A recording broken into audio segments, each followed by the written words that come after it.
O Anime Recaps Tagalog, mapapawaw ka sa sarap. Nax, ang title ng ating anime ay laging nakalagay sa itaas ng video. Pindutin mo na ang like button para tumaas ako sa YouTube algorithm. Dahil kung mangyari iyon ay siguradong araw-araw kitang gagawa ng Anime Recaps Tagalog. Hihihi. Nagsimula ang series sa ating bidang si Jubei na nais matulog. Ngunit naririnig niya ang ingay ng mga ninja na nag-aaway sa kabilang bundok. Tumetakas si Ruga ngunit naabutan siya ni Mizuko na sinabing sumuko na siya at ibalik ang ninakaw nitong mahalagang Dragonstone. Pero biglang dumating si Magay na umatake at inistorbo sila. Saka tinawag niya ang kasamang si Ubom na matandang babae. Nagpalabas ito ng latigo na apoy at inatake si Mizuko. Kaya nagsapot si Spider-Man para hulihin ang babae pero tumakas ito. Hinamon din ni Magay si Ruga kaya naglabo-labo sila. Naging malakas na halimaw si Ruga na inatake ang Spearman na Magay. Samantalang nahuli ni Mizuko si Ubom gamit ang sapot. Pero wala daw siyang balak dahil kahit hubad ang babae ay pangit pa rin. Kunwari nahuli ang babae na sinabing patayin na siya. Pero biglang may lumabas na mga uod sa katawan ni Ubom at kinain si Mizuko na hindi na nakalaban pa at nakendi ang ulo. Lalabanan sana ng dalawa si Ruga. Pero biglang pumalakpak si Jubei na sinabing huwag silang mag-away at mag-ingay. Kaya biglang nagalit ang baliw na Magay at winasiwas ang sibat para patayin ang bida. Pero umilag ang bida, saka nang muli siyang atakehin, habang nasa ere ay ginamit ni Jubei ang kanyang espada. At nahati ang kalaban na parang butterfly. Nang mamatay ang mga uod ni Ubom ay tumakas din ito. Sinubukang kunin ni Ruga si Jubei para maging bodyguard dahil mercenary ang ating bida. Pero ayaw ni Jubei dahil nakamaskara daw si Ruga. Saka din ito umalis. Kinabukasan ay nakarating si Jubei sa isang tahimik na lugar. Dito pala nakatira ang village ni Shigure. Nakatayo ang babae sa isang tuktok ng valley kung saan tinawag siya ng matanda. Saka naglaro sila ng paluan ng ulo kay Nen na malaki ang katawan pero walang laban sa babae. Tumetawa ang mga nanonood pero sinabi ni Shigure na hindi nakakatawa kapag ganun lang ang kaya nilang gawin sa laban. Natatakot si Shigure dahil anong laban nila kung maatake sila ng iba. Tapos biglang nag-alarm ang alarm nilang kahoy kaya agad umalis si Shigure para tignan kung sino ang intruder. Nakita niya si Jubei na sinasalo ang mga palaso at naawa sa isang nabiktima na ibon. Kaya kumpiyansang lumapit si Shigure saka dumating din ang iba pang taga-village. Humingi ng tubig na maiinom ang bida kaya siya pinapasok sa village. Nilapitan siya ni Shigure at nagtanong kung saan patungo ang bida. Saka excited na nais makita ang mundo tulad ni Jubei. Pero sinabi ng bida na pare-pareho lang kahit saan. Bigla silang may narinig na ingay na pinagtaka ng babae. May dumating palang cyborg na nagpapatalon-talon gamit ang malaki nitong armas. Ito si Goten na hinahanap ang Light Maiden na si Shigure. Bigla siyang inatake ng mga villagers na mga ninja palang lahat. Pinaulanan nila ng shuriken ang robot na hindi tinatablan. Naging sasakyan ang robot na kinarni ang madaanan nito. Tapos kasabay pa niyang umatake si Ubom na naglabas ng maraming uod at kinain ang mga tao. Sinabi ni Jubei na tumakas na si Shigure, pero iba ang ginawa nito dahil kahit natatakot ay umatake. Sinalubong siya ng mga may pustisong uod para nguyain. Pero niligtas siya ng dalawang malakas na ninja. Sinabi ng mga ito na nagpapanggap lang pala silang mahina sa babae. Patuloy ang pagsira ni Goten sa bayan at nagkaapoy. Samantalang kaharap ni Jubei si Ubom para magpatayan. Hinahanap ni Shigure ang mga kasama ngunit wala siyang makita. Tinawag siya ni Ruga na naroon din na hinahanap siya. Bigla silang inatake ng mga uod kaya kinuha ni Ruga ang babae at itinakbo. Pero nang maging malaking hayop ang mga uod ay hinarap ito ni Ruga. Nahihirapan siya na naging halimaw, saka sinabi kay Shigure na tumakbo na. At napatakbo ang babae sa takot na nakakita ng kapre. Kalaunan pa ay namatay lahat ng kalahi ni Naruto maging ng dalawang kaibigan ni Shigure at ang kanilang matandang Hokage. Sinabi ni Ubom na hinihintay nito ang pag-atake ni Jubei, pero kanina pa pala siyang nahiwa ng bida. Kaya bigla na lang itong nagkisay at namatay. Kaya maging ang anak nito sa loob ng katawan ay natunaw. Maging ang malaking halimaw na kinakalaban ni Ruga ay natunaw dahil patay na ang kanilang host. Sugatan namang bumagsak ang werewolf. Lumapit si Jubei at nang makita ito ng halimaw ay sinabing ngayong nakita na ni Jubei ang mukha niya, ay kilala na niya ang asawa ni Beauty. Kaya binigay ni Ruga ang Dragonstone sa bida saka sinabing ibigay ito kay Shigure. Nais daw nitong bago mamatay ay makita sana ang liwanag sa tulong ng Maiden Light na Shigure. Patuloy sa paglalakad si Shigure at alam sa isip na lahat ng mga tao sa village ay patay na. Saka siya nawala ng malay. May nagdala ng ulo ni Ruga kay Mufu. Kaya ginamit ni Mufu ang kapangyarihan at ginising ang ulo, at nagtanong kung nasaan ang Dragonstone. Kaya nalaman nilang hawak ni Jubei ang stone na nais nila. Nagising si Shigure sa pagkakatulog at hindi pa rin makapaniwala na sa isang iglap ay wala na ang village niya. Ngunit hindi niya alam na may sumusunod sa kanyang manika. Manika ni Moniko na naging makina at tinawagan ang boss na si Goten. Naglabas ng mechanical bird si Goten at pinadala ito sa boss ulit niyang si Anden. Kamukha ng naniningil ng buwis. Sinabi ng boss kay Goten na dalhin agad sa kanya sina Shigure at ang Dragonstone para ma-unlock nila ang kapangyarihan mula sa mga ito. Habang naglalakad ay nakita ni Shigure ang isang peking tourist guide na si Subyut. At kasama nito ang customer na Batusai. Humingi ng doble bayad si Subyut sa samurai kaya nagalit ito na ilalabas sana ang espada. Pero binato siya ng magnanakaw na Subyut at nahulog itong gumulong patalikod. Kinalkal ni Subyut ang bag at nakakita ng walang silbing helmet. Dumating si Shigure na naamoy at nakita ni Subyut na mabango daw at maganda. Naisip niyang ibenta ang babae. Pero biglang dumating ang totoong mga bandido na nagtatago lang pala sa gilid. Nakita nilang maganda si Shigure at nais nilang kalaro ng bahay-bahayan. Pero binato sila ni Subyut at hinila si Shigure patakbo dahil maging siya ay nais ding pagkaperahan ang babae. Biglang nagpakita si Dakuan na matandang monk.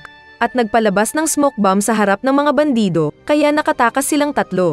Kalaunan ay nagpasalamat si Shigure kay Dakuan sa tulong nito. At sinabi ng babae na nag-iisa siyang survivor ng village nila. Sinira ni Dakuan ang spy doll na sunod ng sunod sa babae dahil alam niyang paparazzi na vlogger ito. At sinabing interesado siya sa nagmamanman kay Shigure. Bigla silang napatigil dahil may paparating. At agad silang umilag at tumakbo nang mag-crash si Goten. Nagtanong si Shigure kung bakit pinatay ni Goten ang mga tao sa ninja village niya. Ngunit muntik tuloy siyang madakip ng robot. Pero niligtas siya ni Dakuan at tinapon kay Subyut na first touch na nakaramdam ng chicks. Nagpaputok si Dakuan ng dynamite kaya nakatakas sila panandalian sa cyborg. Ngunit naging sasakyan ulit ang robot na humabol. Samantala ay nakapunta ng desert si Jubei at nakakita ng isang pusa. Pagkatapos ay nagpakita ang isang mas malaking pusa na nakakatakot ang mukha. Meow. Sinabi ng babae na kung hindi ibibigay ni Jubei ang Dragonstone ay papatayin niya ito. Kaya napilitang umatake si Jubei gamit ang katana. Pero nakatakbo ang pusa na nagtago sa bubong. Saka muling umatake sabay pakita ng between legs para lang sumipa. Patuloy pa rin ang paghabol ni Goten kina Shigure. Pero nagpalabas ng mist ang matanda. Nakikita pa rin sila ni Goten na mabilis silang hinahabol. Pero kapangyarihan pala ni Dakuan ang fog kaya napunta sa talon ang robot. Tapos sumabog ang dinamita na nilagay ni Dakuan at nahulog ang robot. May humawak sa paa ni Jubei kaya na-corner siya ng pusa. Pero sinabi ni Jubei na hindi siya sasuko sabay tusok sa lupa. At lumabas ang malaking halimaw na namatay. Mula sa bahay ay lumabas ang isa pang malaking halimaw na ayaw mong makasalubong kahit kailan. Aatake sana ito kay Jubei pero ginamit ng samurai ang long range slash nito kaya nahati ang armor. At kalaunan ay ang ulo ng malaking gamayan. Umatake ulit si Pusi na sinabayan ni Jubei ng sword slash. Nakailag ang pusa na akala niya lang kung nakailag. Pero hindi pala dahil na-slice din siya ni Jubei. At natamba ang nagregla na pusa. Samantala ay nalunod naman ang cyborg Goten na ang lakas-lakas pero tubig lang pala ang katapat. Takot lang palang maligo. Nagtanong si Dakuan kung ano nang gagawin ni Shigure. Kaya sinabi ni Shigure na pupunta sila kahit saan, kahit pa sa bahay ninyo. Kinagabihan ay dumating si Hiashi at kinuha ang mata ni pusa at nilagay sa sariling ulo. At nalaman nitong si Jubei ang pumatay kay Pusi. Biglang nagsalita si Pocahontas sa kanyang likod. Pero agad niya itong inatake ng espada. Kaso ay nakailag ang babae at siya ang sinakal nito gamit ang mahabang buhok. Pero sinaksak ni Rengoku ang malaking mansanas na nagdugo at bagsak si Pocahontas. Ngunit pag-alis ng dalawa ay muli itong bumangon. Habang naglalakad naman sina Shigure at pinag-uusapan si Jubei ay biglang natakot si Dakuan na may naramdaman. May lumabas na deer pero bigla itong pinatay ni Hiashi. At sinabing sumama sa kanila si Shigure. Umatake din si Rengoku na tumalon. Pero bigla siyang sinakal ng muling nakialam na Pocahontas. Kaya nagkaroon ng pagkakataon ang mga bida na tumakas. Pero sinabi ni Rengoku na siya na ang bahala at hinayaan si Hiashi na hulihin si Shigure. Hinabol nga ni Hiashi ang tatlo na nagtago sa loob ng isang bahay. Pero pinasok sila ni Hiashi. Kaso ay walang tao sa loob at inakala nitong tumakbo palabas ang mga bida. Pero nagtago lang pala sila na lumabas pagkaalis ng long hair. Bigla ulit silang nagulat nang maslice ang pader. Saka lumabas si Jubei na hindi inaasahang makikita ulit si Dakuan. Nagtanong siya kung kasama nito ang mga kalaban, pero sinabi ng matanda na malinis siya. At nagkasundo silang sasamahan si Shigure panandalian. Bumalik si Hiashi na tinutukan ang babae ng spear gun. Sinubukan siyang hampasin ni sidekick pero binalibag lang ito. Pero nahila ni Dakuan si Shigure saka sila mabilis na tumakbo. Inispada ni Jubei ang spear gun ni Hiashi, kaya nainis itong umatake ng maraming taga. Saka naalala ni Hiashi na mukha ni Jubei ang pumatay kay pusa. Kaya sinabi nitong kukunin ang Dragon Stone sa bida. Narinig din ito ni Subyot na nagka-interes. Samantala ay mabilis sa pag-atake gamit ng buhok si Pocahontas at sinira ang puno. Pero bigla siyang tinalo ni Rengoku sa likod at sinakal at tinusok ng maraming kamay. Kaya napasigaw sa sakitang Miss Universe at bagsak na namatay. Nasinigurado pa ni Rengoku. Naitapon si Jubei tapos nagpunta pa ng likod niya si Subyot na may ngiting kaduda-duda. Sinabi ni Hiashi na magaling daw ang bida pero oras na para patayin ito. Saka inilabas niya ang orb sa kanang mata at nahipnotismo ang bida. Bumalik si Jubei sa desert na inaatake ng pusa. Pero ginamitan niya ito ng slash technique kaya nawala ang pusa. Tapos lumabas si Hiashi sa tabi niya at inispada ang bida. Samantala ay nagpapahinga si Dakuan nang bigla silang atakehin ni Rengoku. Agad na iniilag ni Dakuan si Shigure at inatake si Rengoku. Pero mabilis itong umilag na sinaktan ang likod ni Dakuan. Kaso ay naging panggatong ang matanda saka hinila si Shigure at nag-iwan ng paputok. Kunwari naman nilapitan ni Subyot si Jubei pero hinahanap pala nito ang Dragon Stone. Pero tinutukan siya ni Hiashi at nais patayin dahil nakita nito ang forbidden technique niya. Niligtas pa rin siya ni Jubei na muling bumangon, pero iniwan na nito ang magnanakaw na kasama. Nakatakbo pa ang dalawa pero naipit sila sa talampas. Kaya tinulak ni Jubei si Subyot na nahulog. Saka tumalon din ang bida para takasan si Hiashi. Nakalambitin sila gamit ang manipis na tali ni Jubei.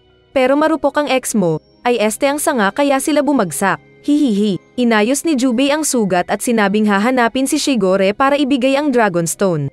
Ngunit nahanapan ulit sila ni Hiashi na nagpaulan ng palaso kaya muli silang tumakbo. Ginigising naman ni Dakuan si Shigure para umalis sila. At aalis na sana sila nang muling bumangon ang pangit na mommy.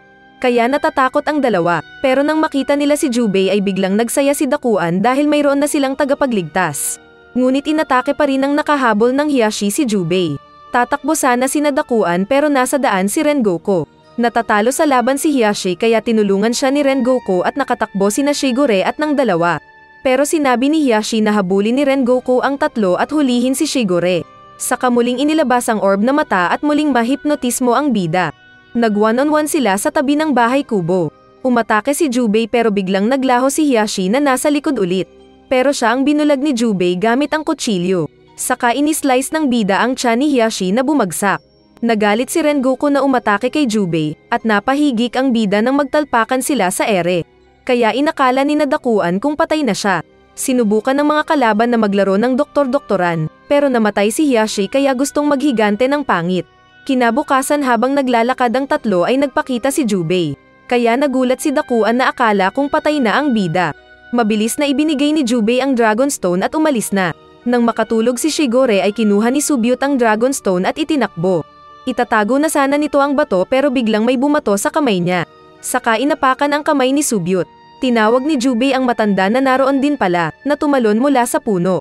Saka inutusan nila si Subyot na bumalik at samahan si Shigure.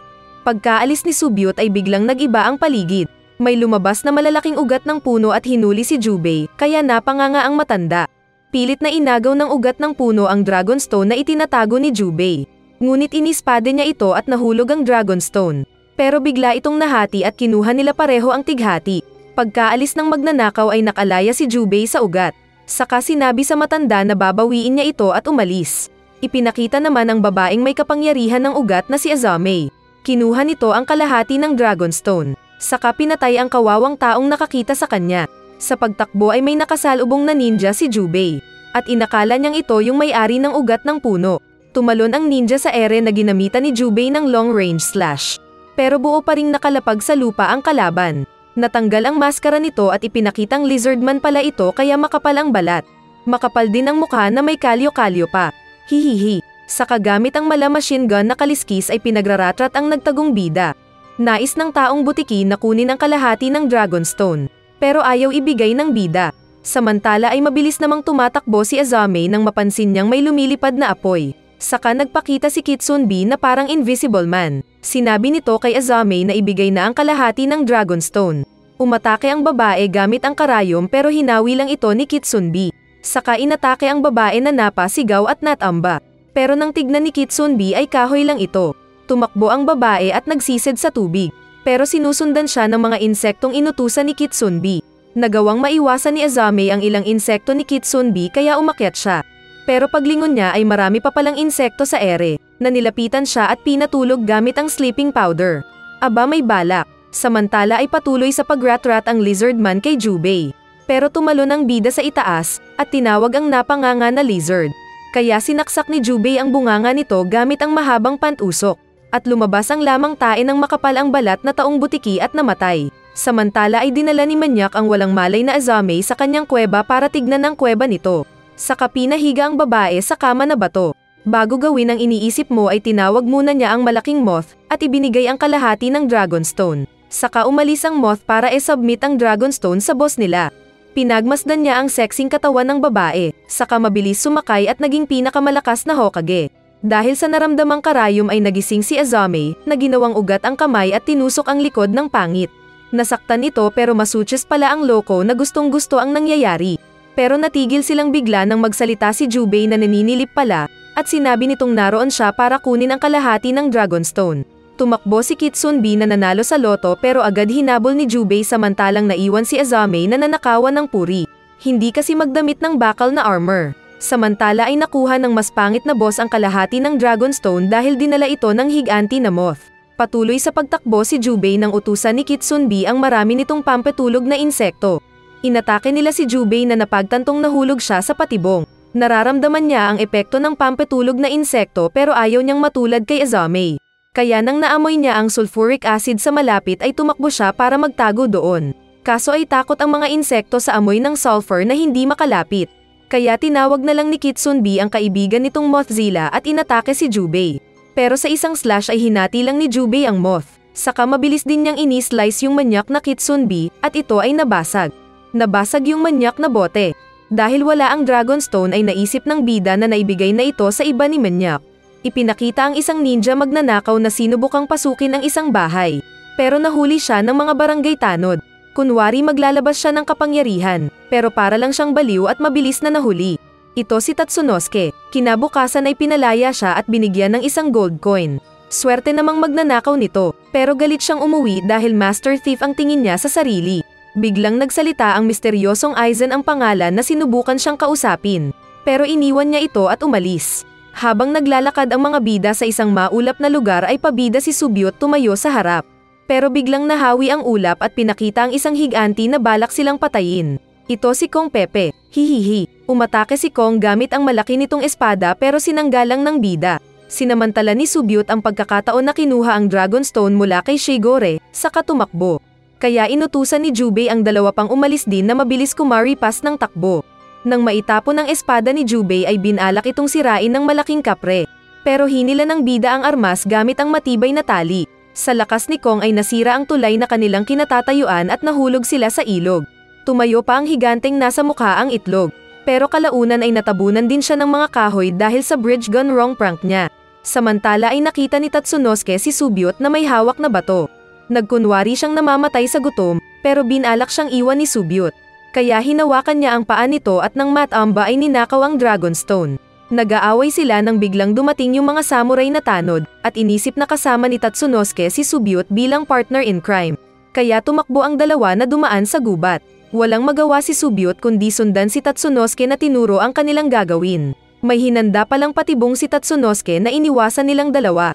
Pero nahulog ang mga humahabol na extra. Pero hindi rin nakaiwas si Tatsunosuke na naibangga sa puno. Sa kabilang dako ay muling bumangon si Kong Pepe at sumigaw ng do re mi fa sol la ti do. Pag-uwi ni Tatsunosuke ay pinakilala nito ang kapatid na si Yayoi kay Subyot. Mag-aararo sana si Tatsunosuke pero bumagsak ito sa gutom. Kinantsawan siya ni Subyot at naglaban sila, pero binasa sila ng bata. Kalaunan ay sinabi ni Subyot na ang problema sa taniman nila ay ang lupa. Ibinalik ni Tatsunosuke ang Dragonstone, at kinabukasan ay nagpaalam na si Subyot, sabay kantsaw na hindi pwedeng maging Lupin III si Tatsunosuke dahil mabait ito. Hindi nila alam na kasabay na pinuntahan ng dalawang samurai si Yayoi. Sinira nila ang bahay nila at sinuntok pa ang bata ng manlaban ito. Nakita ito ni Tatsunosuke na nagalit at biglang lumabas ang kapangyarihang crystal sword sa kamay. Inatake siya ng espada ng dalawang extra pero sinugatan niya ang isa dito. Kaya natakot ang mga ito na tumakbo. Tapos biglang dumating si Aizen na dinemonyo si Tatsunosuke na sinabing sumali siya sa frat nila at magiging hayahay ang buhay niya at ng kapatid niya. Kaya sa daan ni Subyot, ay nagpakita si Tatsunosuke at sinabing nais nitong kunin ulit ang Dragonstone. Ayaw itong ibigay ni Subyot na nagtataka kung anong nangyari sa bagong kaibigan. Kaya sinabi ni Tatsunosuke na sasali siya sa frat ng mga ninja killers. Habang umiilag ay sinabi ni Subyot na hindi killer si Tatsunosuke at hindi siya dapat sumali sa frat ng mga baklang ninja na mahaba ang buhok at may makeup. Kaya umatake ulit si Tatsunosuke kay Subyot pero hindi niya rin kayang pumatay. Tapos biglang lumabas si Aizen na sinabing walang silbi si Tatsunosuke. Inilabas nito ang malaking revolver na gamit ng mga baklaklan nila, at binalak patayin ang dalawa. Pero mabilis siyang tinusok ni Jubei ng katana sa ulo at bagsak ang bakla na namatay. Masayang kinuha ni Subyot ang espada ni Jubei, pero biglang nakatayo ulit si Kong Pepe sa tabi niya. Buong lakas nitong naisirain ang espada na hawak ni Subyot. Hindi na makagalaw sa takot si Subyot, pero bago pa siya maging pork and beans, ay biglang naging crystal si Tatsunosuke na ihinarang ang ulo sa espada ng kapre. Nawala ng malay si Tatsunosuke na natamba, pero nasugatan ang espada ni Kong na nagregla. Tapos mabilis na kinuha ni Jubei ang armas at tinuluyang putulin ang espada ng higanti na bumuhos ang dugo. Dahil dito ay natunaw ang kapre na namatay. Napasigaw naman si Subyot na inakalang patay na si Tatsunosuke. Pero gutom lang pala ito. Kaya pinakain nila ito at nang ayos na ay nagpaalam na ang mga bida sa magkapatid. Pero nakuha ni Jubei ang kalahati ng Dragonstone.